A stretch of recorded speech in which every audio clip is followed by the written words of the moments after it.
tadi kakak nggak denger Mi dipanggil ayah, katanya gitu. Terus disentil bola matanya sama ayah, itu merah dia masih begini-gini.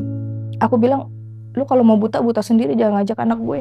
Papa tuh sampai mau jual gor, Kak. Kebetulan kita punya gor pribadi. Itu cuma buat nyembuhin Ega. Niat banget itu, 40 miliar tuh cuma buat nyembuhin Ega. Jual gor, saking sayangnya gitu. Ya Allah, serius kamu maafin suamiku ya. Malu aku jadinya. Semoga suamiku nggak ngulang lagi. Astagfirullah. Itu ditutup garpu. Gara-gara aku nggak kasih minum.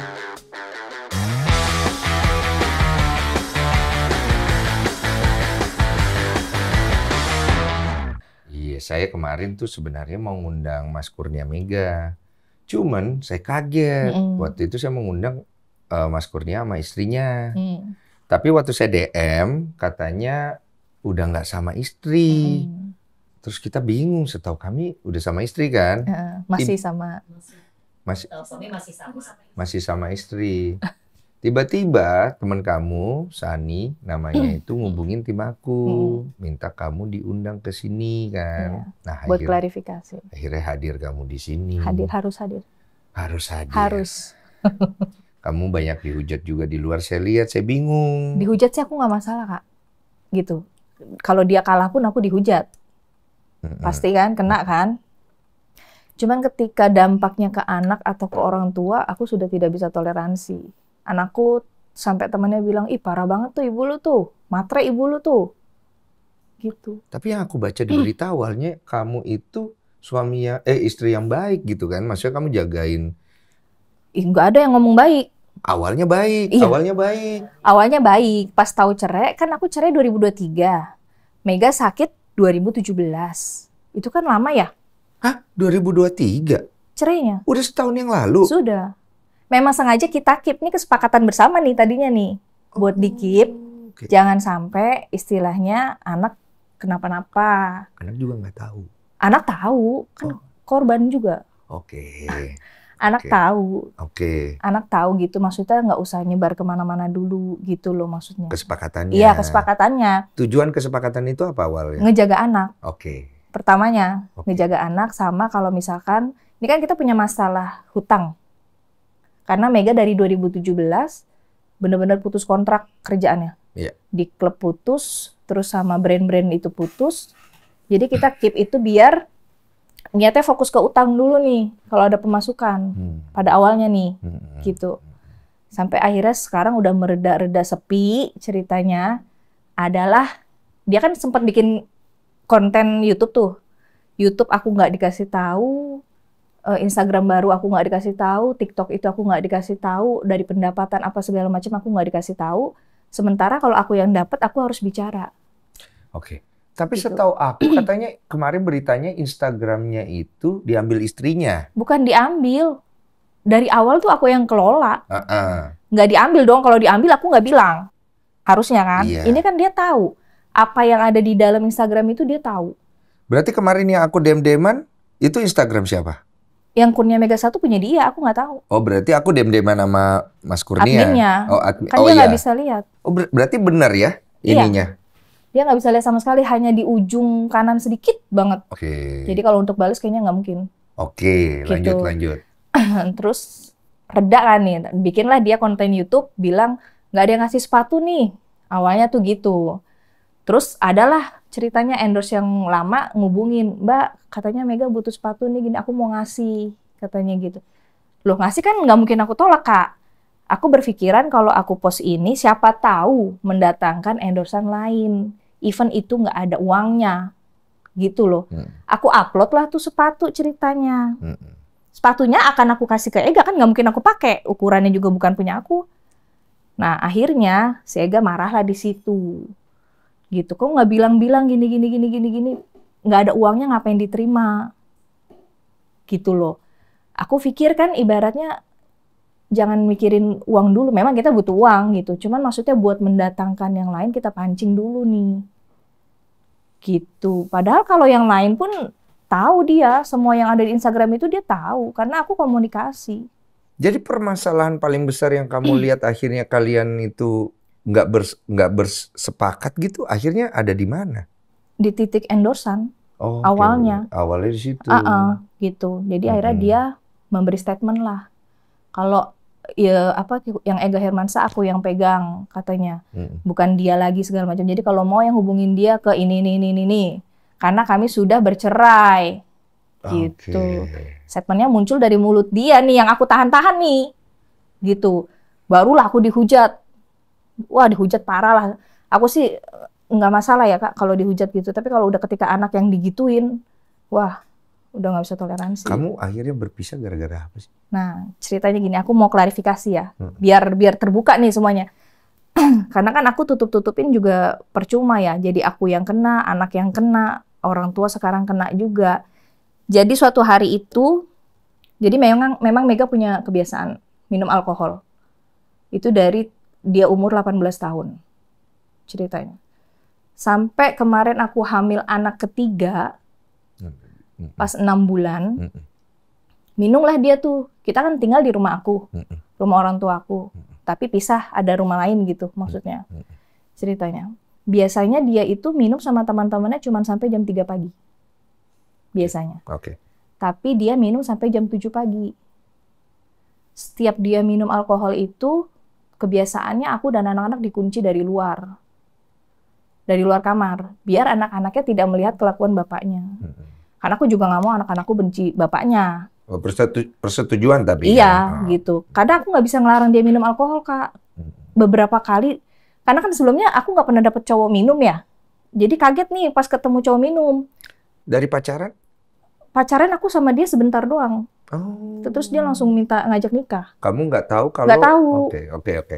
Aku nggak tahu, Kak, ceritanya. Ya. Pas nikah tuh baru kebuka semua, gitu loh. Dan aku berharap berubah. Namanya udah ada anak ya, siapa sih yang nggak pengen bener gitu kan. Maksudnya bertahan karena anak yang pertama ini deket banget sama dia. Terus sampai akhirnya jam 7 pagi itu kebetulan kita dikunciin di dalam kamar, dengerlah tuh suara ribut. Ternyata papa aku masuk ke rumah. Kan aku nutupin aib suami nih. Selama 9 tahun aku nikah, aku tutupin aib suami, selingkuh udah kenyang. Selingkuh udah kenyang. Ada, aku punya bukti, saksi hidup ada semua. Lanjut. Selingkuh udah kenyang sampai mergokin dia. Ini baru ketahuan akhir-akhir ini ya. Pembantuku cerita. Saat aku nunggu anak kedua lahiran. Aku di Jakarta kan lahiran. Pembantu cowokku suruh jemput ceweknya. Itu di rumah Malang. Baru tahu ini. Karena pembantu baru cerita. Cuman yang fatalnya ini nih, mesti gini, aku pernah mergokin 5 HP dia berbeda.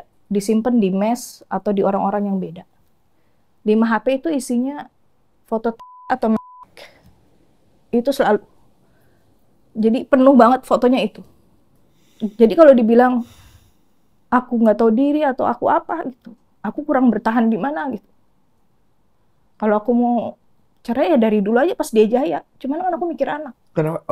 Kamu nggak mau berpisah waktu itu? Anak terus? Anak aku yang pertama tuh, aku sama Ega tuh tidur sampai pisah loh Kak. Dia sama anak pertama, aku sama anak kedua. Karena saking deketnya, anak pertama posesif banget. Nggak boleh aku cium gitu. Yang cewek tadi? Iya, cewek semua. Tahu dia? Tahu. Cewek tahu? Itu yang tadi tahu? Tahu bapaknya? Serius kamu? Tahu dari mana? Dia, jadi temannya bilang, pas di Malang itu kan, aku cerita segala macem gitu. Ceritanya ke pembantu itu. Tatonya dia denger. Oh, kamu nggak sengaja? Iya, gitu. Dia nanya ke kamu? Dia orangnya nggak nanya, tapi dia mendem. Tapi ketika dia udah nggak kuat, baru dia nanya, Mami oke? Kata dia gitu. Mami kuat ya, ada aku sama Dek. Tapi kakak nggak boleh benci ayah ya. Enggak, Mami. Sampai dia pernah nemuin minumannya Ega di kulkas. Ayah ini apa? Gitu. Oke. Malah dia yang diomelin. Sampai anakku pertama tuh bilang, ayah, maksud aku gini, anak tuh udah kena mentalnya, lu sakit tuh udah kena, stop gitu. Stop, lu minum tuh stop gitu. Jadi pada saat sakit masih minum? Iya kan, pas 6 bulan kejadiannya, pas aku cerai pas 6 bulan aku yang ketiga. Oh. Terus pembantu itu cerita suruh jemput ceweknya abang katanya di Alfamidi depan. Terus bawa ke rumah. Terus abang di mana? Ya abang sama perempuan itu di kamar. Berarti kan otomatis ada kasur aku sama dia dong. Kamar? Kamar aku sama dia. Aku baru tahu itu. Gitu, maksudnya aku sebenarnya nggak mau buka aib Kak gitu, tapi kayak udah capek banget gitu, aku baik tuh udah capek banget gitu. Jadinya ya udahlah. Makanya pengadilan memenangkan aku itu kan hak asuh anak kan sebenarnya sampai batas umurnya 17 tahun. Tapi pengadilan memenangkan sampai seumur hidup karena tahu ada saksi hidupnya benar, ada bukti semuanya benar. Karena kan mereka nggak tahu idolanya aslinya kayak apa. Kalau orang warga Malang tuh banyak yang tahu. Tapi nggak ada yang berani speak up. Even pemain bola pun sebenarnya banyak yang tahu ada apanya. Sekarang logikanya gini ya Kak, kalau dia dikenal baik, ya di kalangan bola, otomatis ada yang care dong selama dia sakit. Tapi ini pada acuh ya karena tahu salahnya dia. Wartawan pun tahu. Kalau saya nggak tahu soalnya, saya nggak kenal kan. Gitu. Oke. Jadi aku lanjut ke yang kenapa aku cerai. Lanjut. Ya, biar maksudnya biar lurus gitu. Iya. Akhirnya papa masuk, nanya dong sama temennya. Posisinya Ega malah kabur di situ, malah lari ke dapur. Papa nanya dong, ya kan? Ngapain di sini? Ini minuman apa? Dibilangnya jamu sama temen aku. Padahal botol minum ya kan nggak bisa dibodohin juga ya. Akhirnya dicium, ditendang sama papa tuh botol-botolnya. Disuruh pulang lah temennya, ceritanya. Terus nyamperin Ega, kamu nggak kasihan sama istri kamu. Istri kamu di dalam lagi hamil besar. Katanya gitu. Kamu udah sakit, saya tiap hari doain kamu malah ngundang setan ke sini. Kata papa gitu. Papa tuh sampai mau jual gor, Kak. Kebetulan kita punya gor pribadi. Itu cuma buat nyembuhin Ega. Niat banget itu. 40 miliar tuh cuma buat nyembuhin Ega. Jual gor. Saking sayangnya gitu. Kaget dong, wajar kan orang tua marah kan? Gitu kan. Akhirnya papa bilang, udah kamu pulang aja sana, katanya gitu. Biar anak saya sama cucunya biar saya ngurus. Kaget karena wajar ya orang tua gitu ya. Terus papa pergi, Ega bukalah tuh pintu. Kan aku dikunciin kan. Aku bilang ada apa sih ya? Gue diusir sama bapak lu, katanya gitu. Sambil nyiapin baju, ceritanya. Aku bilang, ya minta maaf dong, kan memang salah posisinya. Ayo aku temenin, minta maaf. Masa kamu meninggalin aku lagi hamil besar loh. Saat itu aku pertahanin, Kak. Oh, you masih fight masih pertahanin aku. Nggak apa-apa, aku ngaduk ke papa, emang salah, gimana? Maksud aku, oh mungkin udah saatnya, udah kebuka semua, mau dijalannya Tuhan. Itu kan, aku nggak ada ngasih tahu, nggak ada apa. Rencananya Tuhan, emang siapa yang mau ngelarang, coba. Gitu loh. Bisa pas kayak gitu kan. Akhirnya, kata Ega, ngapain gue minta maaf? Kan gue udah diusir. Dia bilang gitu. Ya kan namanya salah ya memang harus minta maaf. Ayo aku temenin. Gue bilang gitu. Dia nggak mau. Malah bilang, udah telepon temennya yang tadi diusir. Suruh jemput lagi. Terus akhirnya dia malah pergi. Dijemput temennya, pergi. Nggak balik-balik. Tahun berapa itu? Kemarin bulan, aku pokoknya 6 bulan. Aku kan hamil, lahiran September. Bulan September 2023? 23. 2022. Oh, 2022? Oke. Dari situ dia pergi tuh? Iya, jadi 6 bulan itu aku ditinggal. Jadi setelah lahiran baru aku urus cerai. Udah nggak balik lagi? Karena pas lahiran aku nggak ditemenin. Yang nemenin papa. Padahal aku udah minta. Yang azanin papa. Setelah diusir itu, papa, aku kan nangis di kamar kan. Karena lagi hamil ditinggal. Papa manggil lah kedua anakku nih yang gede. Talita Sabrina. Dipanggil ke kamarnya. Papa minta maaf. Maafin papa ya udah ngusir ayah. Anakku jawab apa? Nggak apa-apa, Pak. Makasih ya udah nyelamatin kita. Gitu. Anak-anak udah sampai tahu kayak begitu gitu loh. Berarti kan selama ini anakku nyimpen luka, Kak. Gitu. Jadi akhirnya keputusan bercerai terjadi? Iya, karena aku mikir nggak ada yang diharapin lagi. Apa? Pada saat ada berita tentang mau bercerai itu dari kamu atau dari dia? Dia nggak tahu ada panggilan cerai. Aku nggak tahu ya, kenapa. Mungkin nggak dikasih tahu keluarganya atau gimana, aku nggak tahu. Kamu yang masukin? Iya, aku yang gugat. Aku yang gugat. Terus? Dia taunya setelah akte cerai jadi. Jadi nggak datang? Enggak. Tapi nggak datang. Diinformasiin dong harusnya. Ya harusnya kan nyampe surat panggilan, mediasi segala macam nyampe, tapi nggak ada respon. Berarti kan nggak disampaikan. Kamu berharapnya dia berusaha mempertahankan pernikahan? Dari awal dia diusir, aku udah berharapnya apa? Sampai anakku bilang, ayah, aku nggak apa-apa lo punya ayah buta, tapi ayah berhenti minum dong. Itu anakku ngomong. Oke. Berapa kali berselingkuh emang?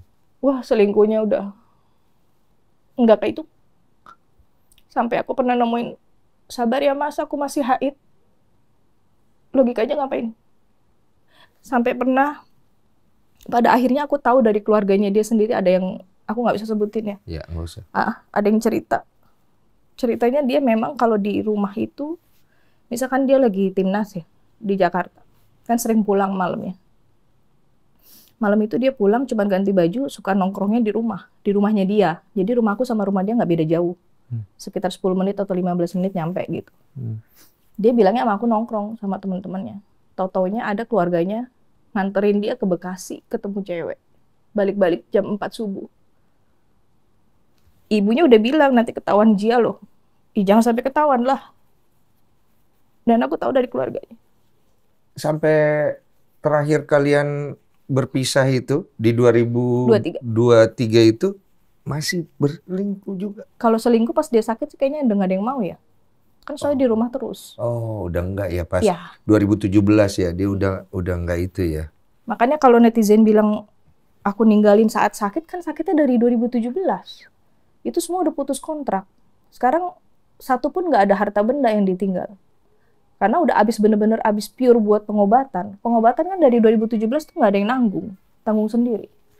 Saya dengar tadi di depan kamu cerita katanya juga ada KDR katanya di dalam keluarga. KDR udah sering banget Kak. Jadi kalau aku itu terakhir itu waktu berobat di Ternate kemarin.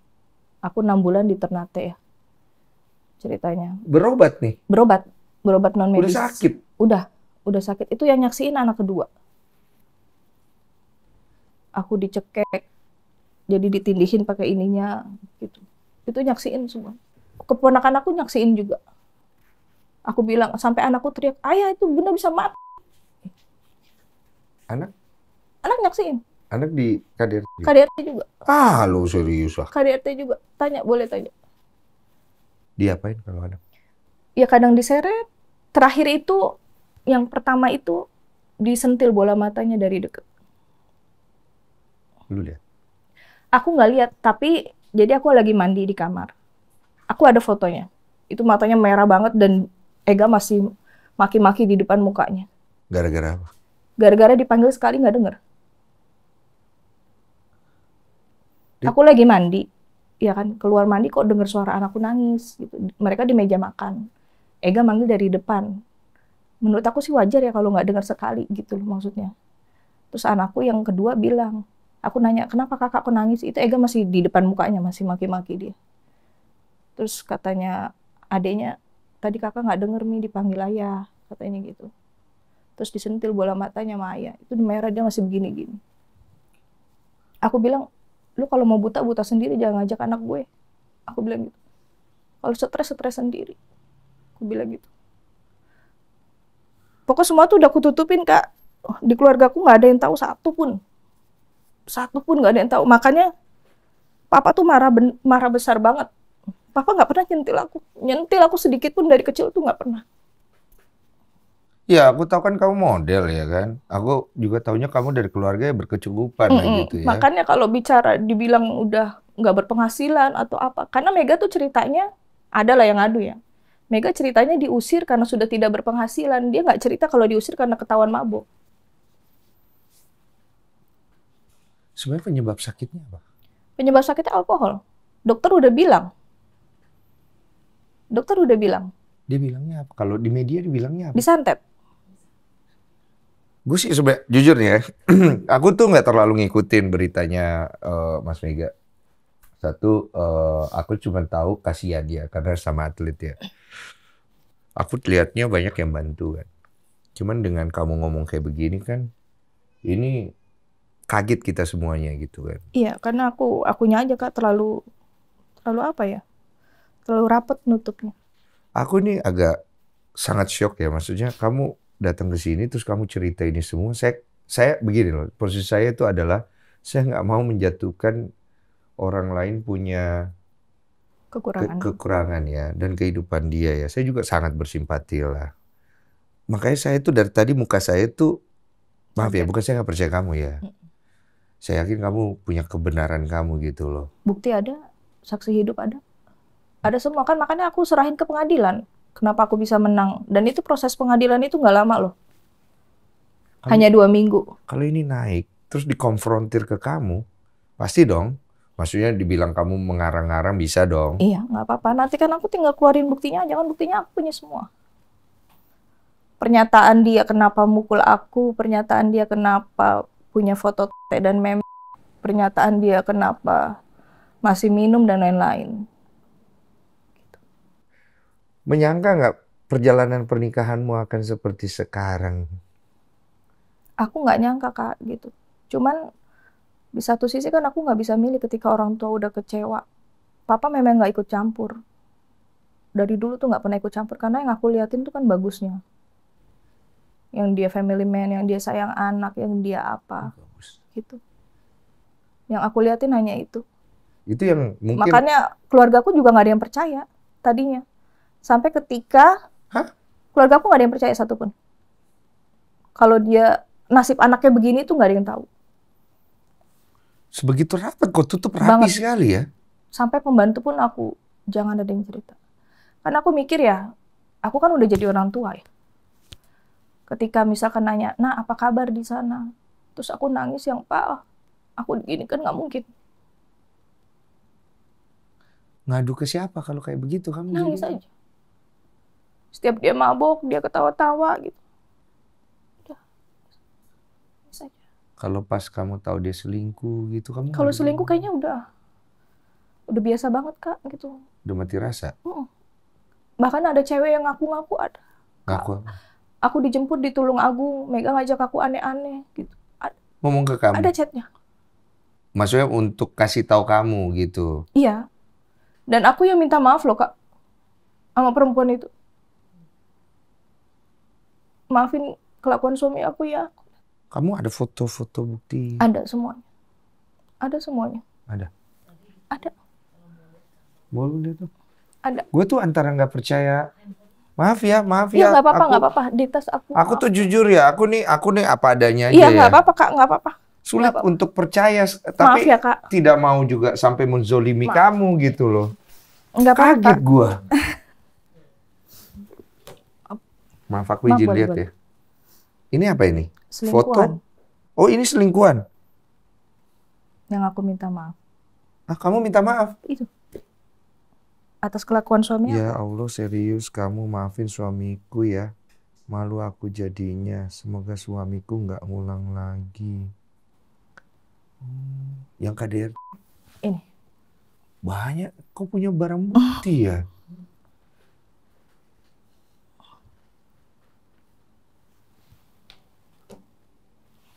Astagfirullah. Itu di garpu. Gara-gara aku nggak kasih minum. Nanti jangan dibilangnya aku nggak ngelarang minum gitu loh. Aku udah larang, tapi kan kalau aku yang anak-anak aku sama siapa? Jadi lebih baik aku biarin. Kamu pernah pukul dia juga atau itu nggak? Aku pernah ngelindungin diri, otomatis pernah lah kayak gitu. Tapi lebih kuat dia, Kak. Jauh. Iya. KDRT pertama diapain? Dicek. Itu pertama? Itu lagi hamil anak kedua. Gara-gara apa? Gara-gara minum. Dilarang minum. Mabok? Belum. Aku larang minum. Belum mabok? Belum. Kau? Iya. Itu pertama tuh? Pertama. Habis itu dia keseringan? Keseringan. Karena aku maafin. Jadi aku biarin aja dia minum. Iya, oke. Iya. Kayak aku bilang tadi, ini jangan denger, jangan di dalam. Yang pertama tuh udah benci banget. Udah benci banget. Iya, cuma kalau Jadi bilang, yakin mau dengar, tanya dulu deh, gitu. Iya ngerti, cuma kemarin dia bikin klarifikasi, udah stop menghujat ibu saya. Karena dia capek banget gitu. Iya, bener sih. Cuma maksudnya posisi kayak begini ya, satu bapak, satu ibu ya. Ya gue ngerti sih poinnya. Cuman, oke, gue coba cari baiknya dulu deh. Dengan adanya berita ini yang akan keluar ya, pastinya kan orang akan berspekulasi nih. Kamu kan tadi menyampaikan niat kamu untuk meluruskan semuanya karena kamu udah nggak kuat Iya. kan. Sebenarnya masih kuat, Kak, meluruskan untuk karena kenapa bercerainya. Kejadian apa bercerainya. Gitu loh. Kenapa aku bilang masih kuat? Karena aku nggak ada pikiran buat cerai. Awalnya. Tapi ketika semuanya udah ketahuan dan ternyata anakku menyimpan luka, ya udah aku harus selamatin dong. Cuma kan ada satu pilihan lagi yang mungkin netizen akan melihat, ya udah Mbak, kalau kayak begitu kan udah pisah juga ya.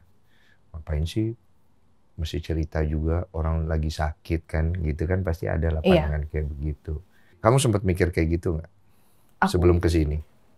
Aku sudah bilang, maksudnya aku udah berpasrah diri, kalaupun tetap dihujat atau apa ya terserah mereka. Yang penting aku sudah meluruskan ceritanya. Jangan sampai di sana ceritanya yang dibilang temen anakku, yang aku matre, parah banget ibunya, nggak mau nemenin bapaknya segala macam, bla bla bla bla. Itu aja sih. Karena kamu masih punya masa depan sama anak-anak sih ya. Aku mikir masa depan anak aku aja sih, Kak. Jangan sampai nanti aku yang aku takutin nempel gitu. Oh ibu lu parah, lu juga nanti begini lagi karena perempuan. Iya. Itu aja. Sekarang kalau udah pisah kayak gini, kamu masih ada naruh perasaan nggak sama Mas Mega gitu? Enggak. Udah mati? Aku udah mati rasa dari nemuin begitu-gitu.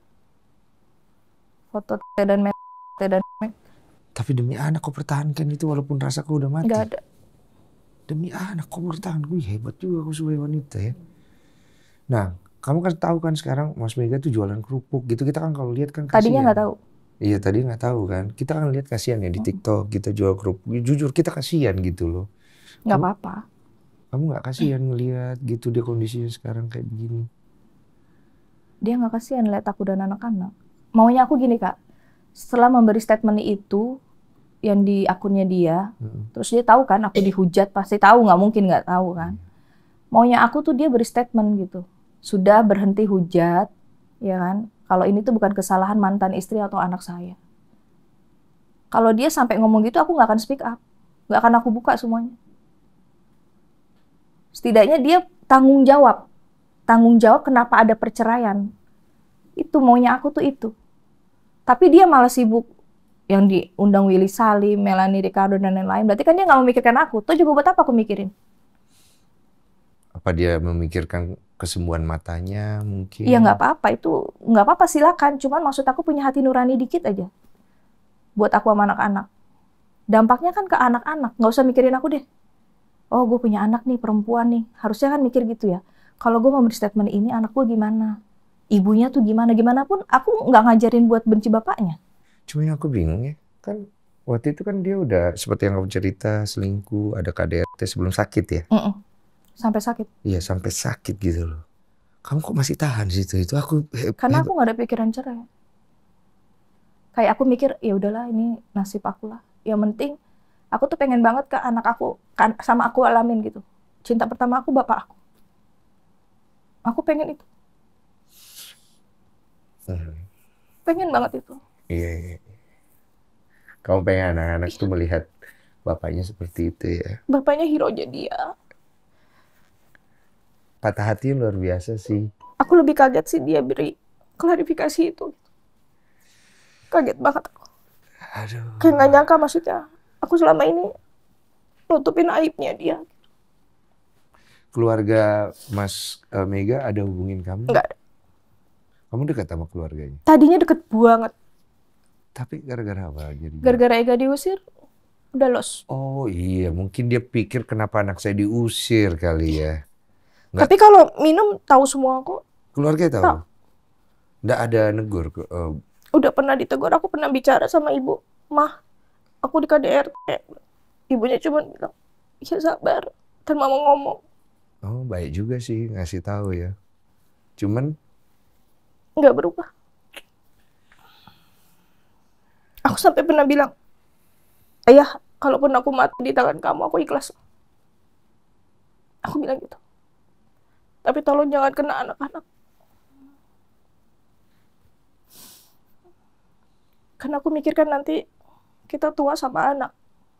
Mati anak yang kafanin.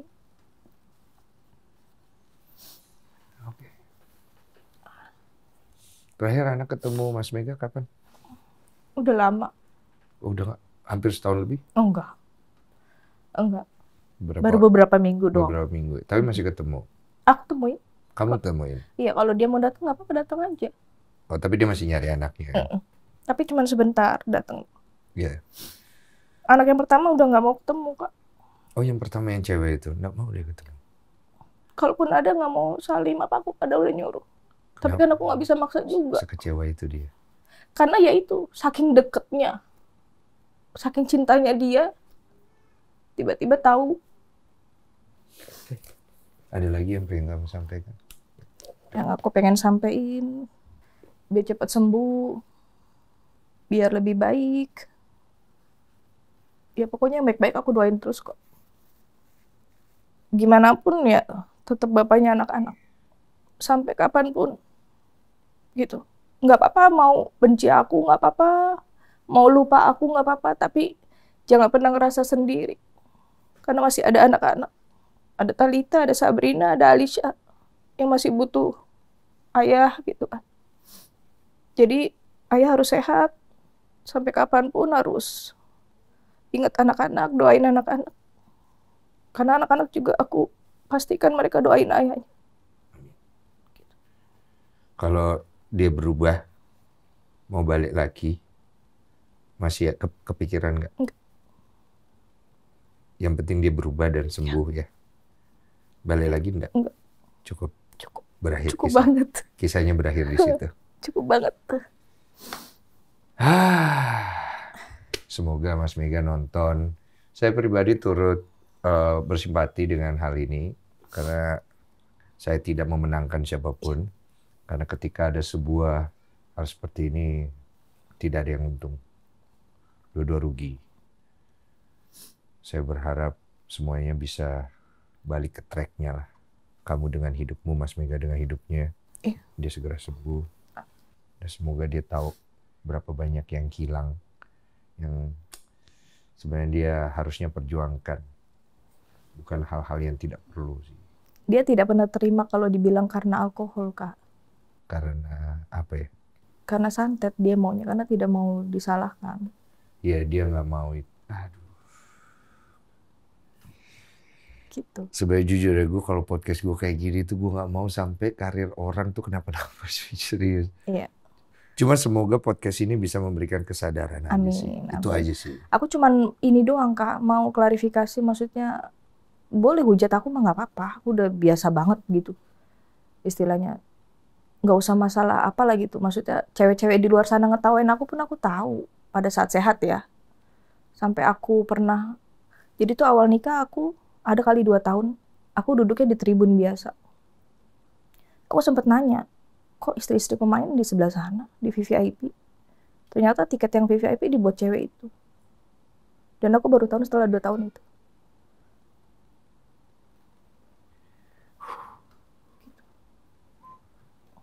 Kuat ya. Iya. Udah lalu. Udah lalu. Kuat loh. Model kan dulu ya, ninggalin, aduh Tuhan. Baru dapet cowok begitu lagi. Sebelumnya nggak pernah. Kaget jadinya. Itu anakku yang kedua sampai nggak pernah mau lihat gesper. Karena pernah pakai gesper. Jadi kalau orang pakai gesper, copot dong, copot gitu. Takut ya? Nggak mau ngelihat gesper. Iya. Jadi di rumah nggak ada yang pakai gesper. Makanya kenapa aku temenin dia sakit, Kak. Aku ada rasa bersalah. Jadi setiap dia mabuk itu aku selalu berdoa, ya Allah gimana cara berhentiinnya ya. Merasa bersalah karena kamu nggak bisa berhenti dia mabuk? Enggak, jadi dia dikasih sakit ini tuh aku ngerasa bersalah, Kak. Apa mungkin doa gue gitu. Ngerti gak sih, Kak? Iya paham sih. Aku selalu berdoa gimana caranya bikin dia berhenti mabuk ya. Karena kamu nggak mau dia sakit juga. Iya gitu loh. Gitu. Mas Mega, kalau nonton ini dengar suara saya, yuk kesini yuk, kita beresin semuanya. Iya sih, kalau aku pribadi, aku pengen beres, kalian dapat hidup yang bagus, Karena memang pahit sih. Tapi kalau Tuhan pengen sesuatu yang baik, dia akan cuci kita. Supaya hati kita menjadi bersih. Dan segala kegelisahan di hati bisa selesai. Karena kemanapun kita pergi, apapun yang kita lakukan, mau alkohol kayak mau apa, tidak akan pernah bisa menyembuhkan hati. Thank you.